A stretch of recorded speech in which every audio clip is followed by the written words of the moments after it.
I was in pain for days, but during the whole pain of those days together, I'm not sure it was up to the pain that I felt during this delivery. Oh, I can't take this pain. Oh my god. I can't sleep.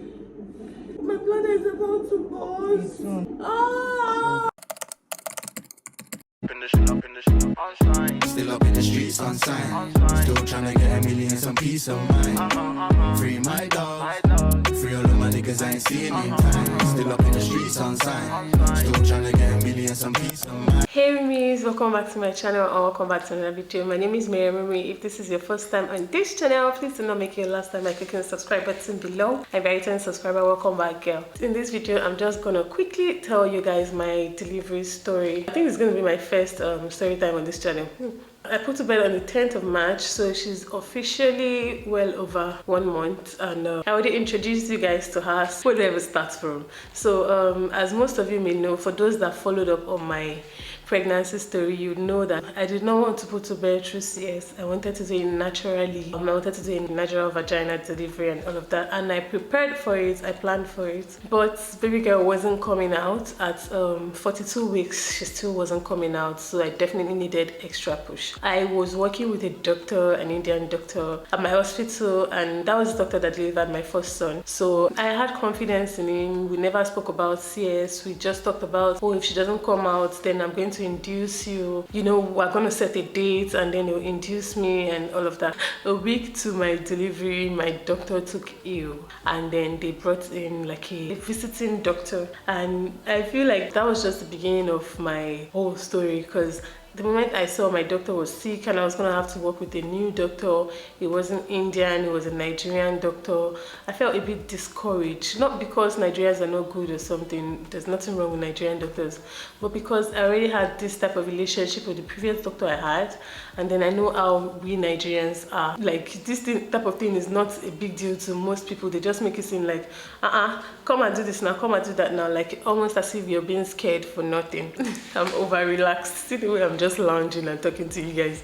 So yeah, I went in, spoke to him. I already talked about this in the previous video I already uploaded, but I just want to quickly brief through because of people that probably didn't see that video. I did speak to the doctor, and he was the first person to bring up CS with me, and I said no. I kind of rejected it almost immediately. I'm like, God forbid, no, I don't want CS. I spoke to Dr. Passad, we had this, we had that conversation and all of that, but like, he kept making it seem like it was a mission impossible. If I do not do CS, then I probably won't be able to put to bed naturally myself. He said the baby was a big baby. She was 4.2 she was 4.2 kg when she came out. He kept telling me how the baby was big, and because of induction, it's gonna make it a bit harder to, you know, push naturally.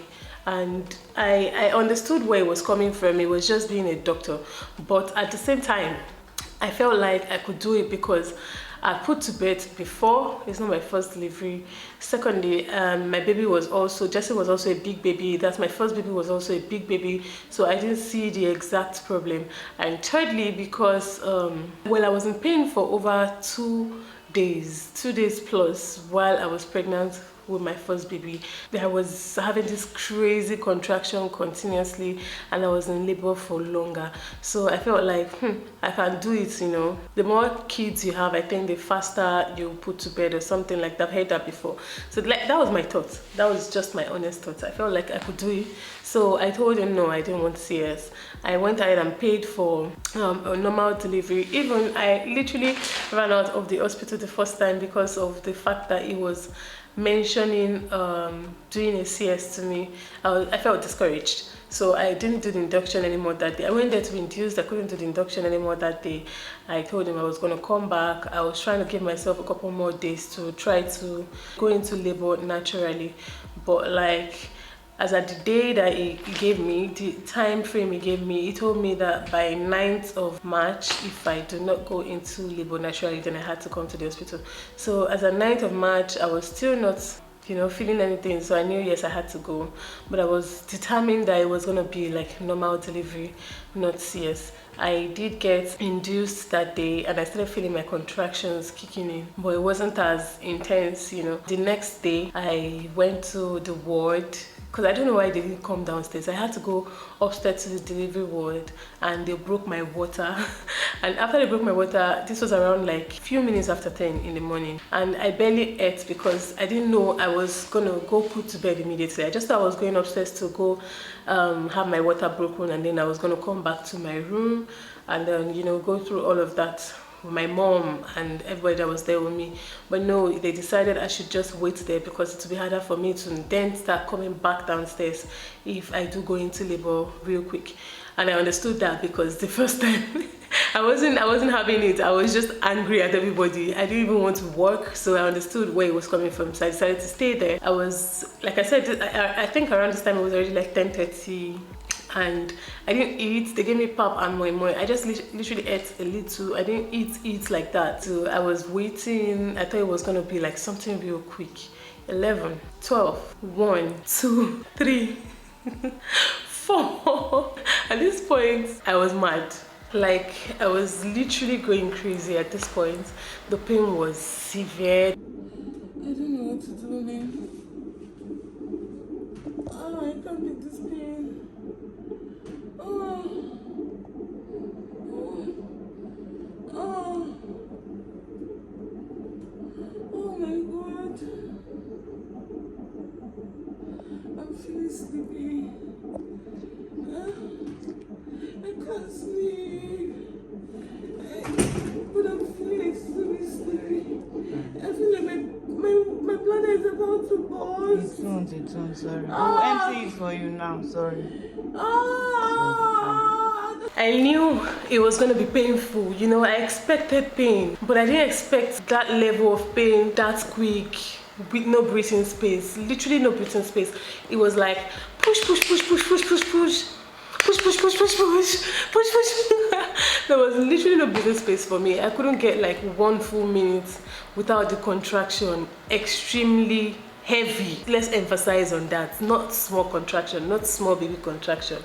Huge contraction kicking in, and I just couldn't bear it. I was screaming. I kept asking, what's the time now? What's the time now? What's the time now? You know, and my cousin was telling me, oh, it's 12 o'clock, oh, it's 1 o'clock, oh, it's 2 p.m, it's 3 p.m. And I just felt like, okay, I was going to do this no matter what. The fact that the doctor was already making me feel like I couldn't put to bed myself was just, you know, unnecessary for me. And I felt like whether I liked it or not, I was going to put to bed, and I was going to put to bed naturally. So like, I kept telling myself, it's fine. It's fine, you're getting closer to seeing your baby.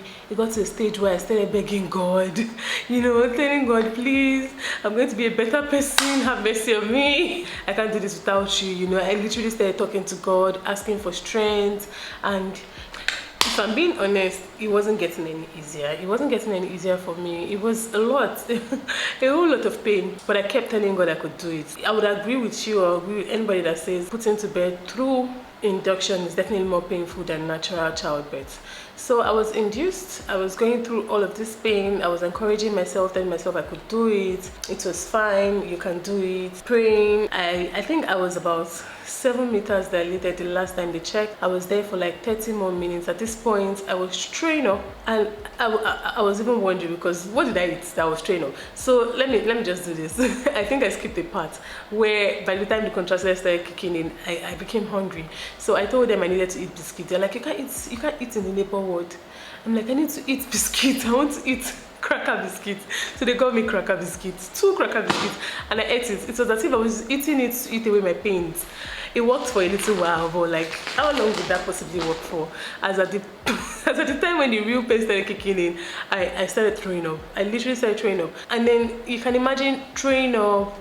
They wanted to check my what's it called? They wanted to do something at that time. I think they wanted to inject me with something at that time. I'm like, no. Like, I can't stay still. See my hand. This is still like black from all of these strips and all of that. I have like this swell on my shoulder here that has not gone down too. So like, I was like, I can't stay still. You have to wait for the contraction to go down.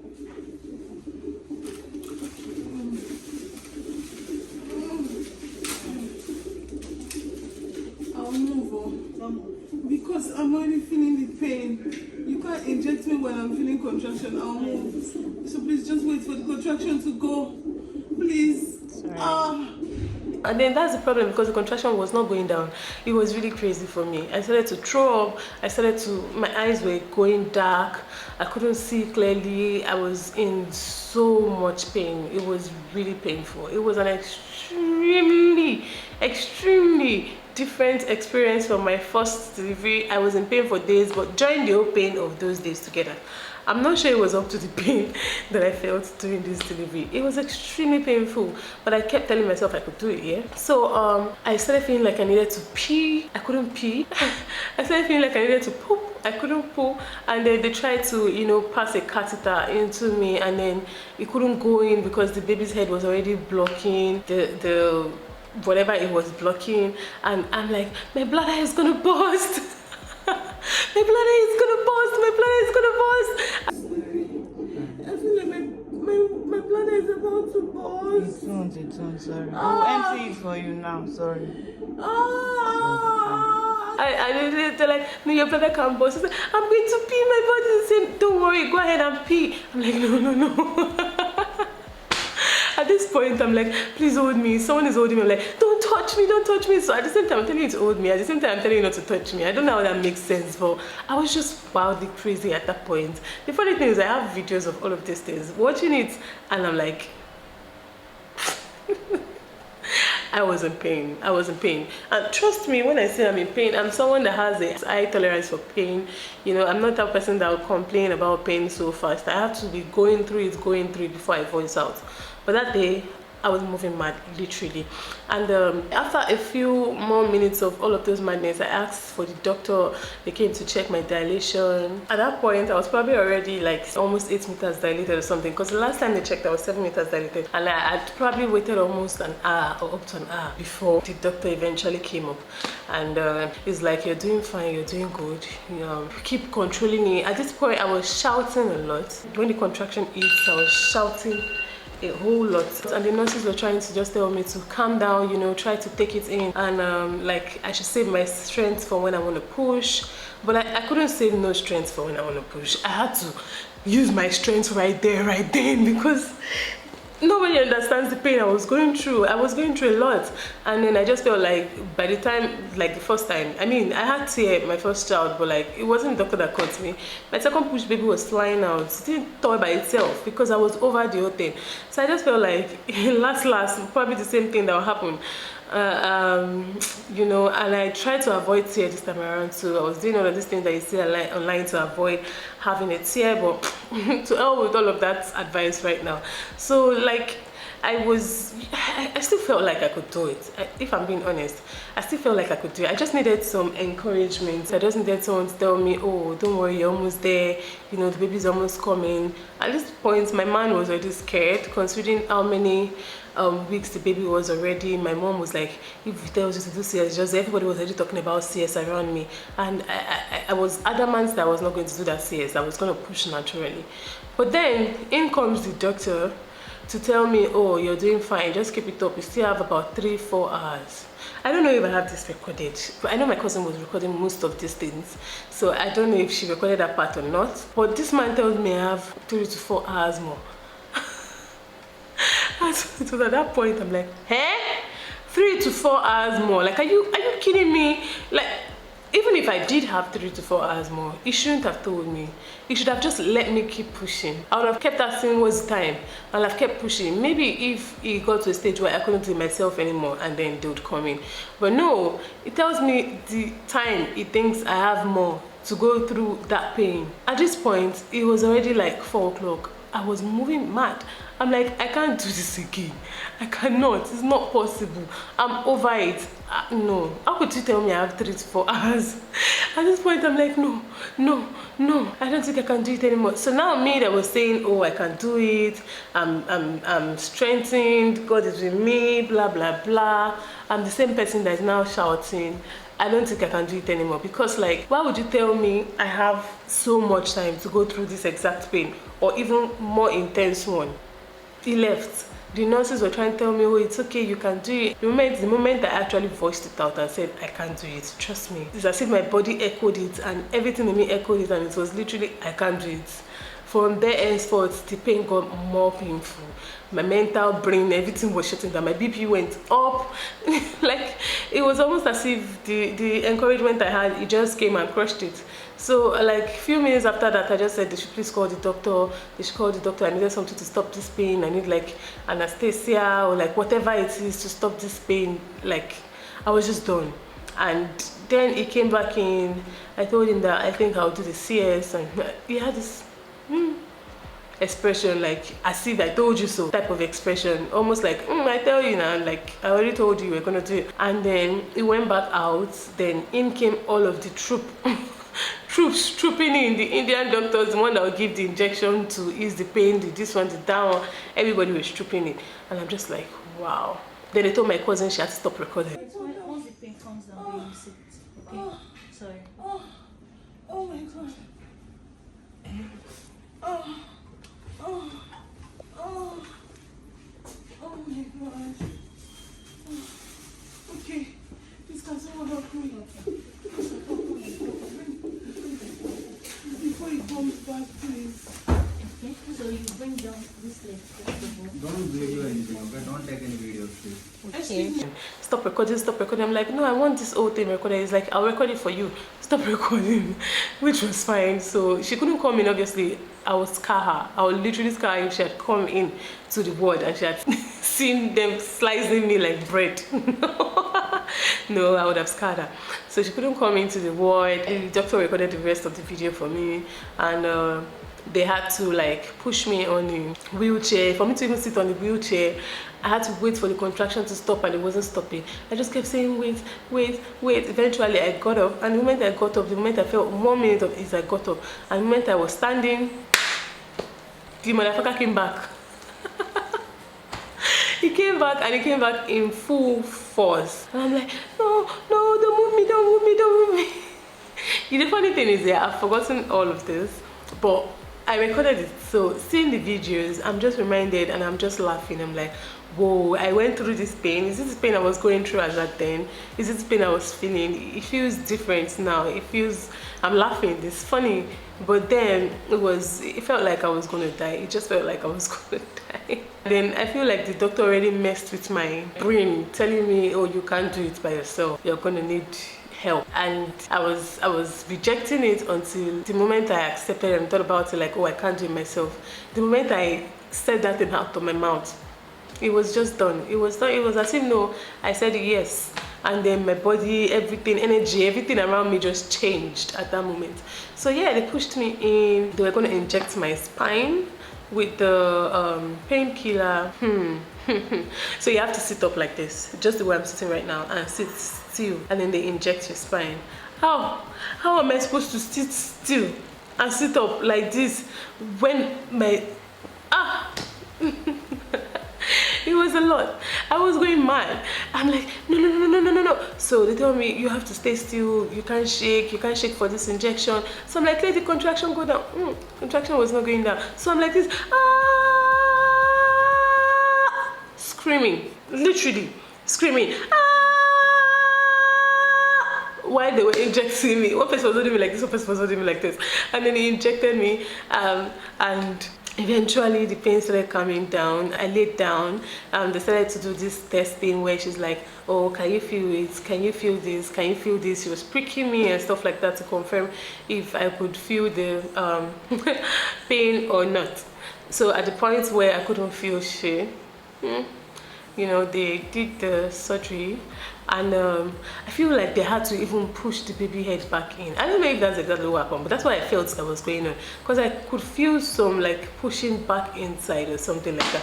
And when she came out, she had a scar right here on her head that cleared as at almost 24 hours after. And the moment from the time when they started the surgery to the time where I put to bed, the gap was 4 minutes. 4 minutes, you guys. They brought out the baby 4 minutes after they started the surgery. I had the time in my head. Even when they said time of birth, I was one that was telling the doctor the time of birth. Because like, I'm like, Oh my god. Imagine if that doctor came in and told me you have 4 more minutes to push to put to bed. Obviously it wasn't 4 minutes because this was surgery, is faster. But like, just imagine he said 4 more minutes. Or like 4 more minutes, I would have been shouting, oh my god, you know. But he came here, I said 4 hours. You should have deceived me. That's what they usually do. They'll deceive you. They'll tell you, oh, you're almost, she's already coming, I can see already. Continue, just keep holding it in, keep on. He didn't do that. He literally just discouraged me. I feel like that doctor played a part in the reason why I ended up putting to bed through CS. I'm not gonna lie. Plus, it was a borrowed doctor. He was probably just trying to make extra money.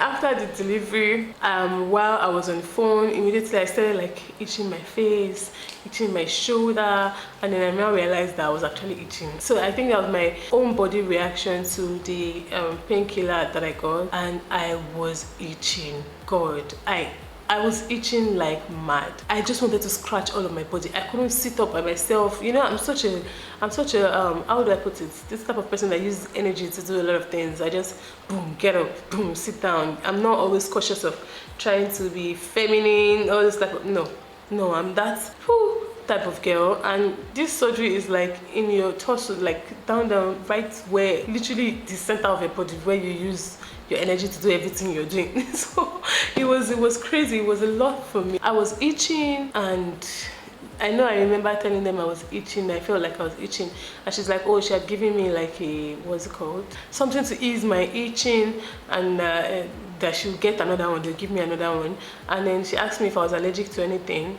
But like, to my knowledge, what am I allergic to? I eat everything. I'm literally not allergic to, I don't know what I'm allergic to. If I'm allergic to something, I've not met it, or maybe I've met it but I don't know I'm allergic to it because I probably don't come across it very frequently, except dust. I feel like I'm always, anyway, let me not divert from the from the main topic. So yeah, they took me back to the ward, you know, they put me on the bed. I kind of dozed off, then I opened my eyes again. And at the end, they've put like a second, what's it called again? Drip thingy in my other hand. So I had in both hands. And then the itching started again. Now I wanted to itch my back so bad. That's when I started crying. I'm like, I need to itch my back. They're like, no, don't do that. Don't do that, don't do that, don't do that. So now there was this here, there was this there. So I couldn't reach my back. And I was like lying down. I tried to sit up, and then I felt this sharp pain, so I fell back down. They're like, no, you can't do that, blah blah blah. And I'm like, I need to itch my back. She's like, just calm down. I said, no, have you ever wanted to do something with your hands and you can't do it? Have you ever wanted to thank God, man. If you are okay, you are alive, you're fully okay and fully active, just thank God. Imagine having your hands and you can't use it. That's a lot of pain. That's another level of pain. And my mom was getting scared. She said, praying. She said, please call the doctor. I'm like, what is the doctor supposed to come and do? Is he supposed to come and scratch my back? And she's like, I don't know what. I'm like, please leave this room. Leave this room. I felt like she was adding to my pain, and I don't know. It just, I don't know, man. At this point, the only time where I saw my daughter was when I put to bed, and they brought her out anyways, and then they showed me. They're like, this is your baby. That was the time I saw her. I know they took her out. From the moment she came out to the moment they took me out of that ward, she was just screaming and crying.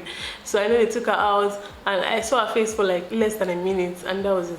I couldn't see her face again. Lying down there till evening, night, midnight, I had not seen my daughter's face. And it just dawned on me, and I just started crying again. At this point, the first time I cried was when they took me back to the ward and I couldn't itch my body. And now I started crying again. Midnight, I was crying. My mom was so worried about me. I'm like, God, this woman, she's just so fragile. Somebody that had some mind. My man wasn't a push to. If someone that had mind told me, don't mind them, you know, go ahead with this thing, you can do it, I'll probably have done it. One of the nurses was telling me, don't worry, you're actually about to put to bed. You're actually about to put to bed. Don't mind him. Felt like doctor said I have 4 hours, you are telling me don't mind him. Why wouldn't I mind him, you know? But like, I felt like she was actually telling the truth. Maybe she just felt like you can still do it, you know. I don't think it's going to take up to that 4 hours. I just didn't want to hear it anymore. The next day, I still didn't see my daughter. I started, you know, complaining again. My mom showed her to me like this. I still hadn't moved from the bed. I think trying to stand up that day actually cost, I don't know, the pain was crazy. It was almost like I went to go and peel a fresh wound. So yeah, as an evening, my auntie eventually gave her to me. Even though she's acting like she's not your fan. I see she's Jessie fan. You know I've not carried her. I've not seen her face. So I need to sit up. And that was the first time I held her. It was crazy. I saw her. She's so cute. She has this dimple, and I'm just like, God. And she barely cried for nothing. Apart from the time I put to bed and she was crying, she barely cried for nothing again. I couldn't breastfeed immediately. Obviously, I couldn't breastfeed immediately. So thank God I went with all of those things I went with. In case you don't know what I'm talking about, is it here or here? Any one of those two. I'm going to put a link up there, for you to see the things I took to the hospital. So I'm glad I packed those extra things because that's what she ended up using. Since I couldn't breastfeed her, we discovered that she had like signs of jaundice, so they had to put her under this ray of light thingy.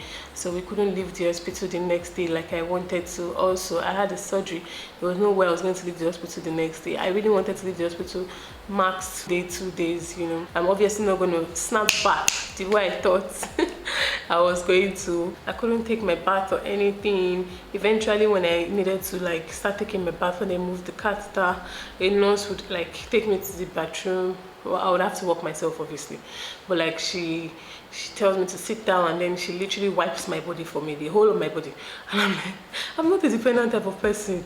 Like, I don't like to depend like that. Then think of somebody batting me. It was the experience. I would cry again about that. I won't be like, why are you just crying?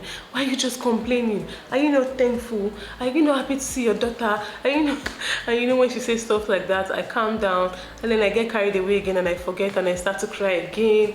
And she's just encouraging me. She got to a stage where she even started to tell me some things that she had gone through, you know, in life, and now she pulls back just to make me feel better about the whole situation. I remember the first time I had to like pee.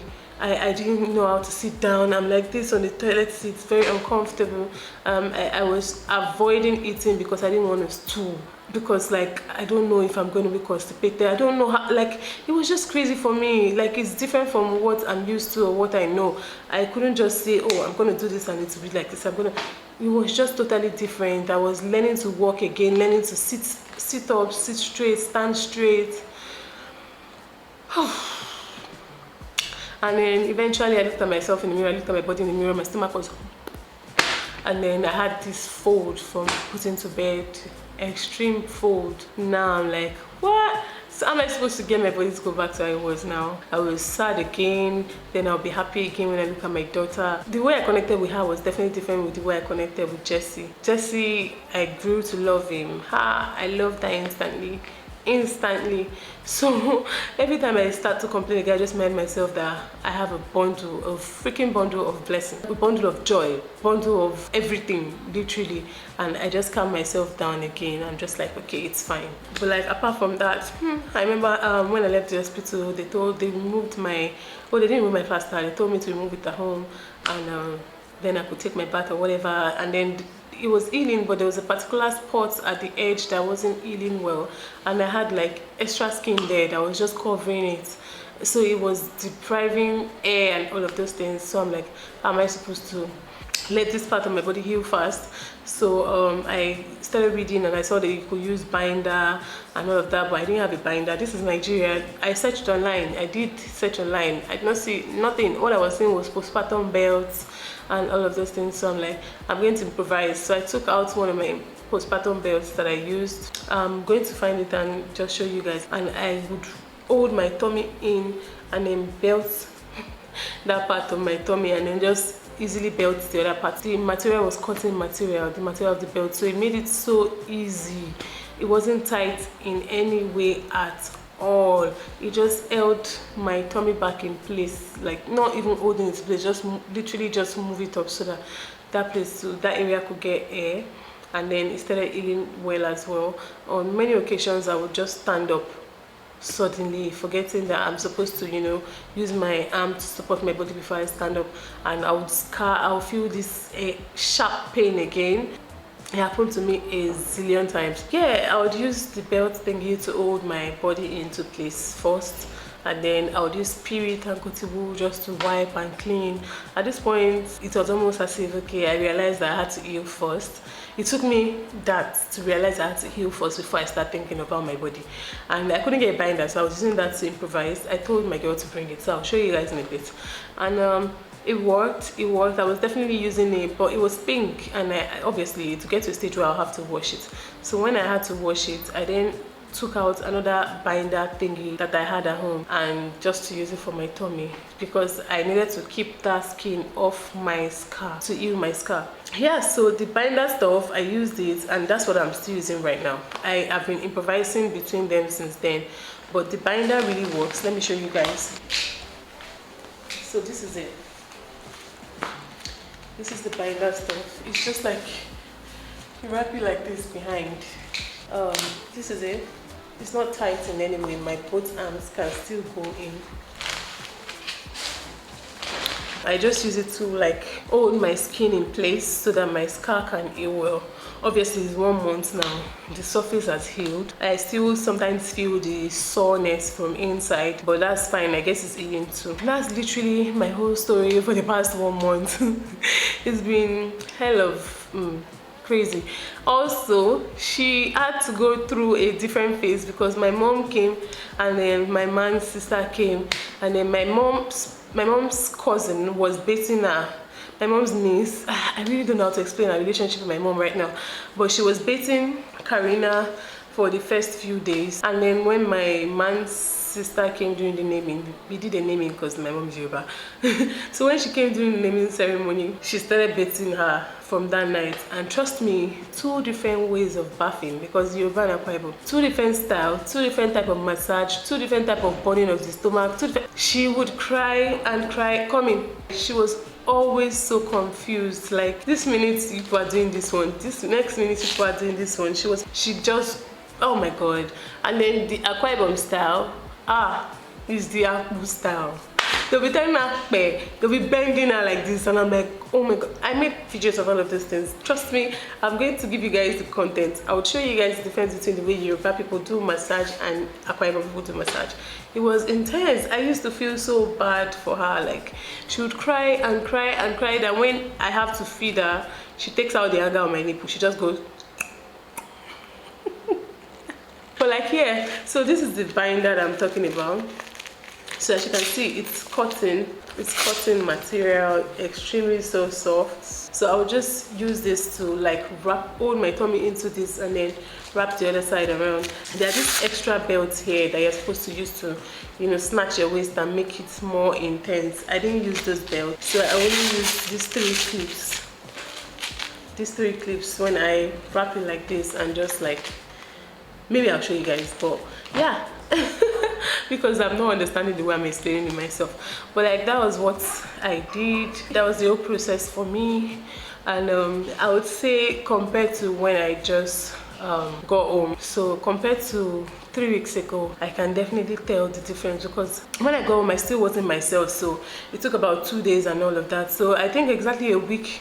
Yeah, it was a week, because a week I wanted to see what my body looked like 1 week after I put to bed, and I took that picture. That was the first time I wore the short thingy to hold my tummy in place, and I took the picture. So yeah, compared from that picture to now, 3 weeks after, I can see difference in my tummy, because my bloating has definitely gone down.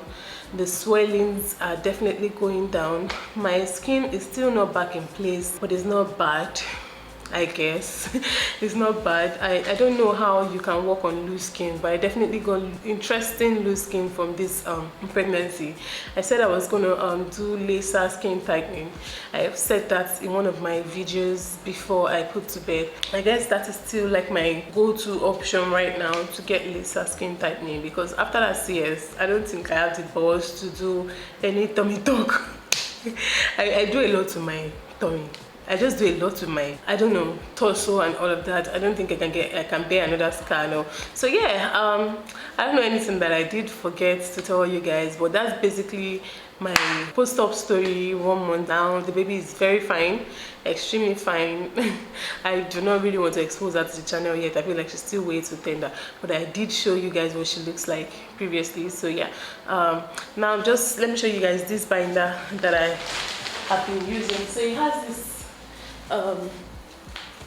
belt behind right here. I usually do not tighten it to like the highest.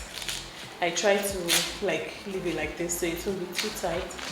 And then it has another clip here. So yeah, now this is my tummy post-op, post-pregnancy, post-whatever. My tummy is still like extremely very dark. You can still see the line. My stretch marks are still showing. And this is the loose skin I talked about. So it was folding down and covering my scar that was right here, which was why I had to start wearing the belt in the first place. So yeah, this is my tummy 1 month post-op. This is it. This is the loose skin. Hopefully the lacer thingy can work. Also, this is how I used to wear these belts. I would just like hold my tummy in place like this. And then first layer, third layer, basically like this. I didn't, you know, tighten this to try to snatch my waist or anything. I just left it like this. So it was extremely slack and comfortable. I wasn't making it too tight because if I tried to make it too tight, it would squeeze my scar and it could have caused different things like my stitch loosening or like having inner tissues loosen, or you know, all these type of things. I don't really know much about the surgery. I never thought I was going to do it, so I never read about it or anything, but like it could literally prompt my healing process to, you know, be still, or like you can imagine me have to go back to get my body stitched, my stomach stitched, or my scar stitched because it popped open because I was putting too much pressure. So I wasn't using pressure in no way. It was extremely, look at it, extremely slacked, but it was holding my tummy into place since I couldn't get a binder.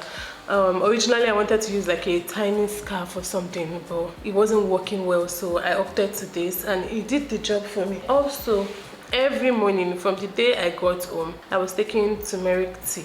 So there was this video I saw online. You know, turmeric actually helps you heal faster. And then I saw this video online where you mix turmeric and honey the same amount or something and mix it, will be so thick, and then you mix it with warm water and drink it first thing in the morning. After you see it, it will help your healing process. It will also help your tummy. And when I saw that video, I said, okay, this one I can do.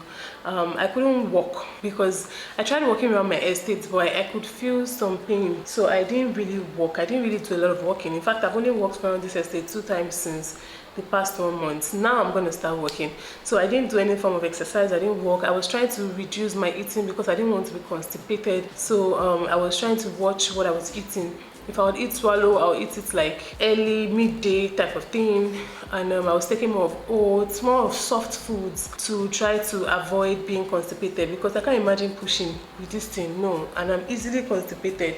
In fact, I'm always constipated. I'm always constipated. I'm not the type of person that wakes up in the morning and goes to the toilet. No, I'm one of those people that probably goes to the toilet exactly once in 2-3 days type of thing. So I had to watch what I was putting into my mouth. I think that's about it. So 1 month post delivery / surgery. This is me.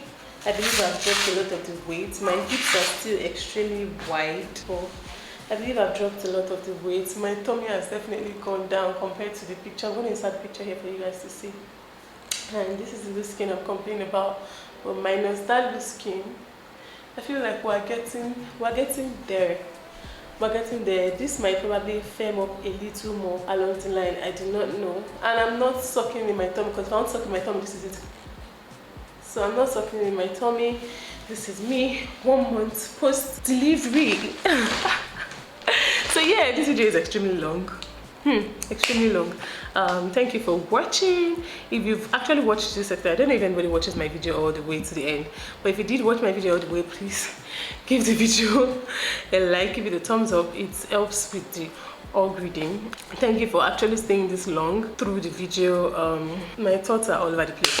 So yeah, thank you for watching. Please, if you're not subscribed to my channel, please do subscribe to my channel. I don't know why you watch up to this end and you're not subscribed to my channel. I'm pretty sure this video is like extremely long. I'm going to try to cut it as much as I can, but it's extremely long. If you did watch this episode, you're not surprised, then after I just told you what I went through, please subscribe, and yeah, I'll see you guys in another video or vlog. Bye.